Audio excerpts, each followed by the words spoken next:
We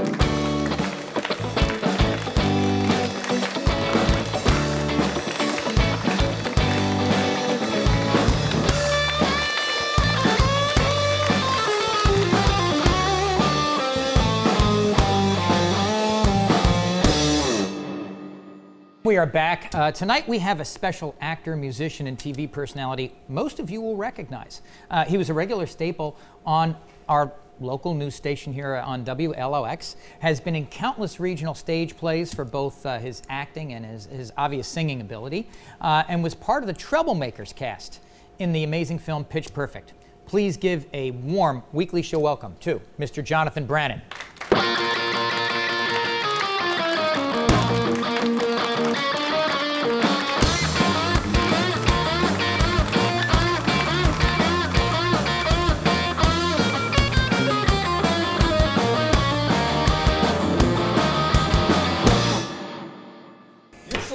Man. Yeah, if I could convince my wife of that, I'd be in great shape. If you can convince her how to do that, tell me so I can convince my wife how to do it.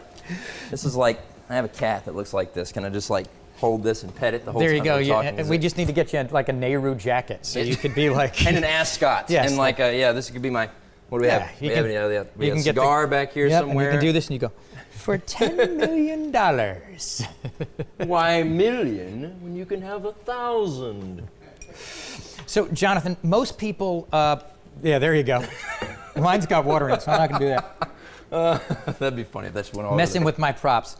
So, most people from around here know you from your time on local TV. Mm-hmm. But for those who don't, tell us a little bit about yourself. You grew up here, yeah? Yeah. I grew up, so I'm from the Hattiesburg area, but I grew up on the coast, coming to sea camp, coming to all that good stuff. So when I started working at WLOX, it was like coming back home. And I worked there for 5 years and got to know the community even more than I did. And golly, what a great place we live. I mean, I got to know all the, a lot of people, all the places, and I can't imagine why anybody would want to live anywhere else.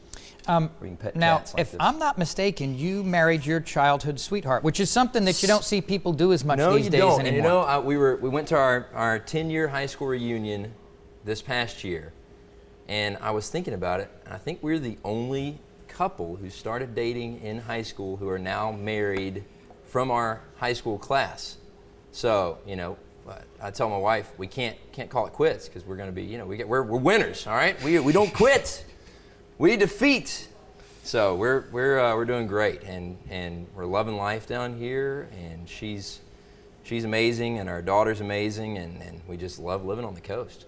So how did you get your start in the TV and film business? Was this something that was a passion of yours growing up? Or? Yeah, so my wife and I actually were both in show choir, did shows growing up, did community theater and all that good stuff. So eventually I got a talent agent and started auditioning for things, and I ended up landing a role in Pitch Perfect, and that was, it was a once in a lifetime thing. Hopefully, maybe it's not, but it was a really, really cool experience. Got to meet all the actors and got to talk with them, and then that, led to even more things. What would you say are probably the most interesting differences between stage and film?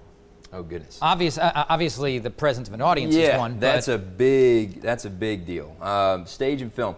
Stage would be, and I'm in a chorus line coming up pretty soon. I just finished Mamma Mia in the spring, and the difference in stage and film is that film takes a lot longer, I guess, to actually produce, and there's so many painstaking hours and everything, but there's nothing like the talent and the craft of actually performing live to an audience where you can't say, cut, let's do that over again. You're kind of exposed. And so that's the beauty of stage, is that it's real, it's art. Not that film isn't art, but it is a different kind of art. Very crafted, takes a lot of work.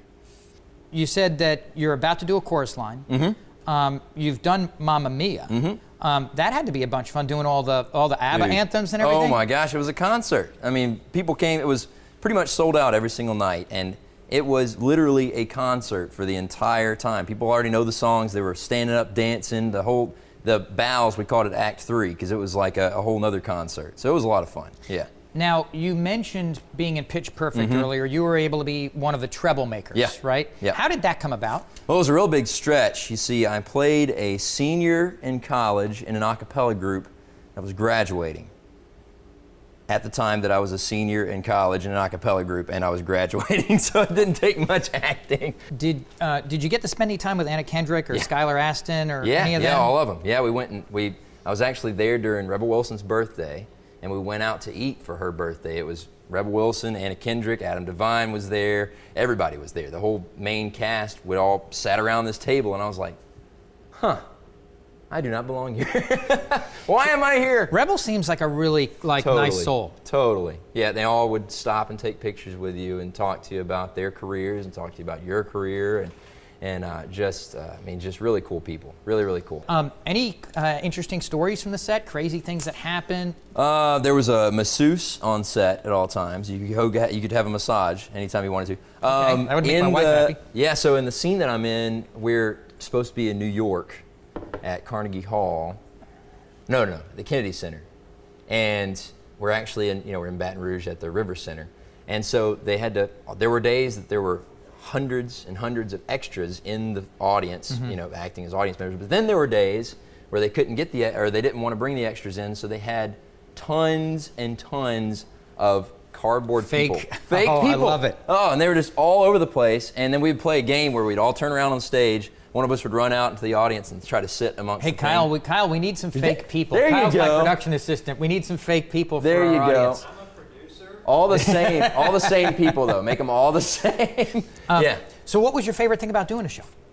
Or the film, should I say? It was just seeing the whole production side of things. Learning all that was, it was crazy. The amount of work that went into it and the amount of takes that you have to do. And, for consistency's sake in takes, that's another thing that's different about stage and film. In stage, you kind of can, from show to show, you can kind of vary it up. Film, you do it the first time, you got to stick with it. Unless they tell you to change something, you got to do the same thing over and over again.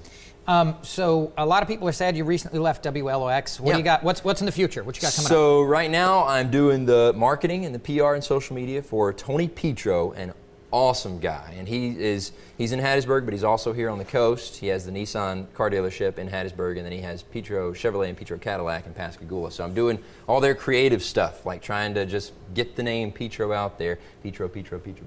So anyway, so yeah, it's a lot of fun. We're doing a lot of fun stuff with that. And then we're doing a lot of shows. Like I said, my wife is actually in a chorus line that's coming up. We open pretty soon. My wife is playing another stretch. My wife in the show, so we're husband and wife in the show, and it's a lot of fun. Jonathan, thank you so much for coming. Dude, David, you are, I'm telling you, I've been seeing your face on TV. I'm not celebrity worthy. right here. No, celebrity. Yeah, that's awesome. We will be right back.